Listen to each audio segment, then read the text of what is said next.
Banjir merendam Kelurahan Wettee di Kabupaten Sidrap, Sulawesi Selatan, Rabu kemarin. Banjir kali ini banyak warga dari luar Kelurahan Wettee yang justru akhirnya menyewa perahu untuk bisa melihat kondisi banjir yang terjadi. Selain berkeliling menggunakan perahu, warga juga ramai berkunjung ke lokasi banjir karena ingin mencuci kendaraan mereka. Inilah yang terjadi dalam banjir di Sidrap, Sulawesi Selatan. Selain itu, dilaporkan juga ada warga yang datang hanya untuk berwisata, melakukan swafoto atau selfie di sekitar lokasi banjir.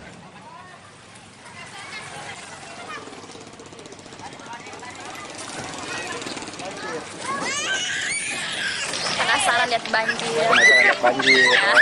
Tadi sempat foto-foto juga ya? Iya sempat. Oke. Biasanya dengan siapa?